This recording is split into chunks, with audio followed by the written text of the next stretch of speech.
Bom dia, estamos no dia 197 de leitura da Bíblia. Começaremos com o livro 1 de Coríntios, capítulo 4. Ministros de Cristo.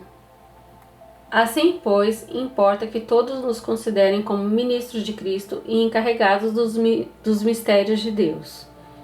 Ora, além disso, o que se requer destes encarregados é que cada um deles seja encontrado fiel. Mas a mim pouco importa ser julgado por vocês ou por um tribunal humano. Nem eu julgo a mim mesmo, porque a consciência não me acusa de nada. Nem por isso me dou por justificado, pois quem me julga é o Senhor.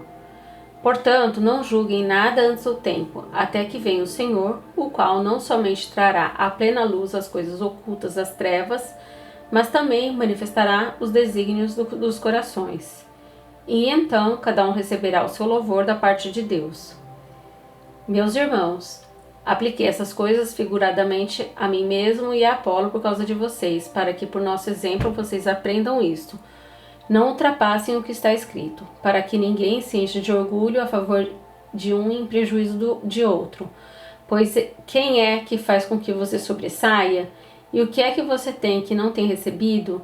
E se o recebeu, porque se gloria, como se não o tivesse recebido? Vocês já estão fartos, já são ricos, chegaram a reinar sem nós. Sim, quem dera que vocês fossem reis, para que também nós viéssemos a reinar com vocês.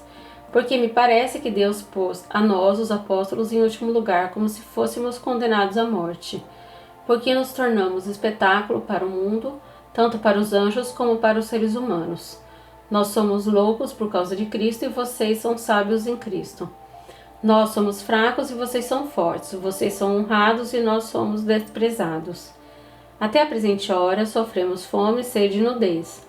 Somos esbofeteados e não temos morada certa, e nos afadigamos trabalhando com as nossas próprias mãos. Quando somos insultados, bendizemos. Quando somos perseguidos, suportamos.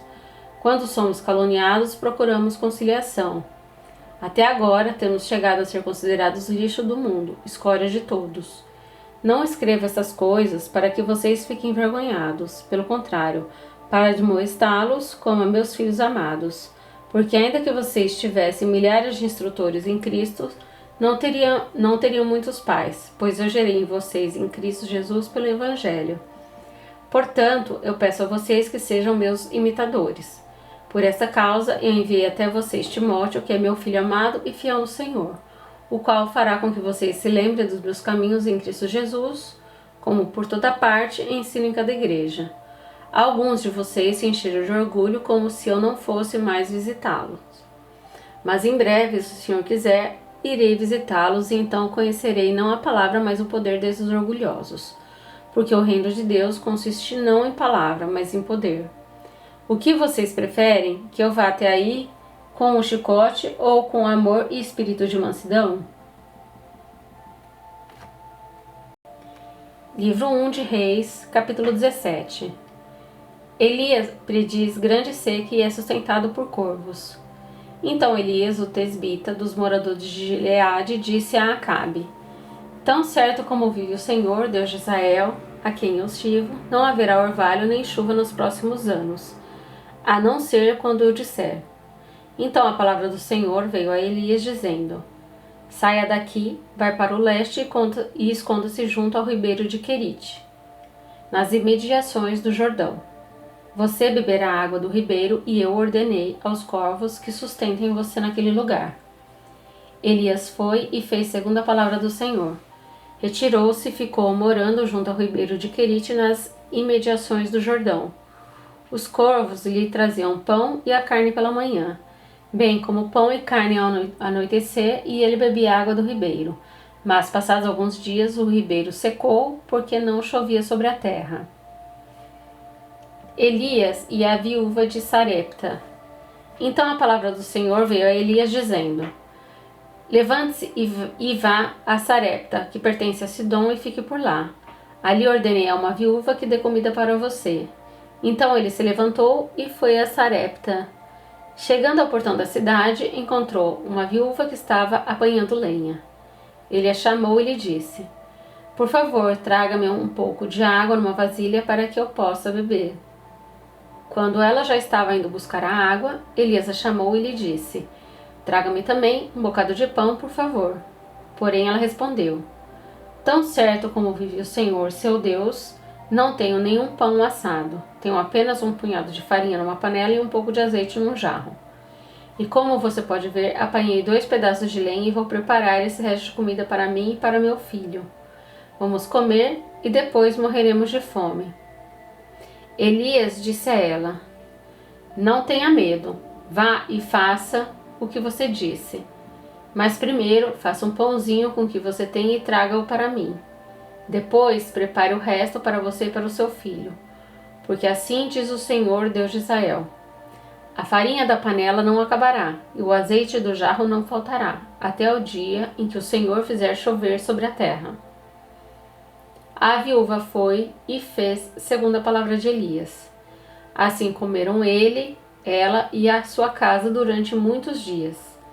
A farinha da panela não acabou e o azeite do jarro não faltou, segundo a palavra do Senhor anunciada por meio de Elias. Depois disso, o filho da mulher dona da casa adoeceu, e a doença dele se agravou tanto que ele morreu. Então a mulher disse a Elias: O que foi que eu fiz a você, homem de Deus? Você veio aqui para trazer à memória a minha iniquidade e matar o meu filho? Elias respondeu: Dê-me o seu filho. Ele o tomou dos braços dela e levou para cima ao quarto onde ele mesmo se hospedava e o deitou em sua cama. Então clamou ao Senhor e disse: Ó Senhor meu Deus, por que me afligiste também esta viúva com que me hospedo, matando o filho dela? E estendendo-se 3 vezes sobre o menino, clamou ao Senhor e disse: Ó Senhor meu Deus, peço-te que restituas a vida deste menino. O Senhor atendeu à voz de Elias, a vida foi restituída ao menino e ele reviveu. Elias tomou o menino e o levou do quarto até a casa. Entregou-o à mãe dele e disse: Veja, o seu filho está vivo. Então a mulher disse a Elias: Agora sei que você é um homem de Deus e que a palavra do Senhor da sua boca é verdade. Amós, capítulo 1. Palavras que, em visão, vieram a Amós, um pastor da cidade de Tecoa, a respeito de Israel.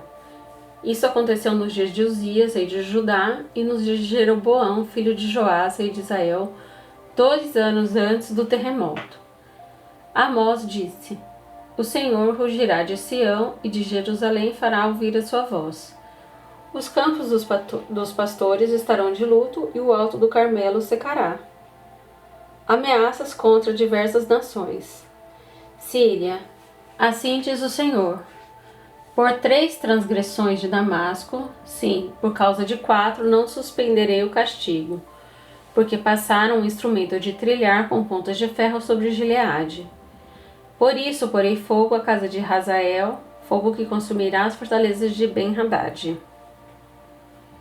Quebrarei os ferrolhos de Damasco e eliminarei o morador de Biqueate-Avim, e o que tem o cetro de Bet-Eden. O povo da Síria será levado em cativeiro aqui, diz o Senhor.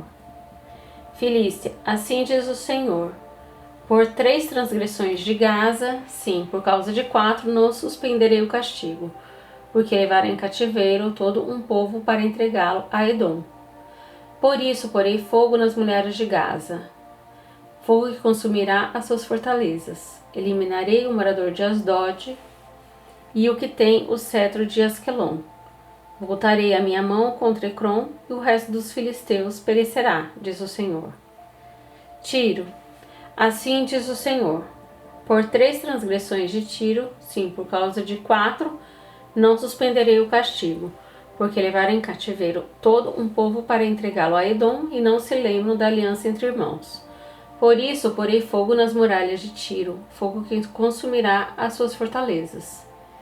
Edom, assim diz o Senhor: Por 3 transgressões de Edom, sim, por causa de 4, não suspenderei o castigo, porque perseguiu seu irmão com a espada e não teve nenhuma compaixão dele. A sua ira não cessou de despedaçar e conservou a sua indignação para sempre. Por isso porei fogo em Temã, fogo que consumirá as fortalezas de Bosra. Amon, assim diz o Senhor: Por 3 transgressões dos filhos de Amon, sim, por causa de 4, não suspenderei o castigo, porque rasgaram o ventre das grávidas na região de Gileade, para ampliarem as suas fronteiras. Por isso porei fogo nas mulheres de Rabá, fogo que consumirá suas fortalezas, como alarido no dia da batalha, com turbilhão no dia da tempestade. O seu rei irá para o cativeiro, ele e os seus príncipes com ele, diz o Senhor.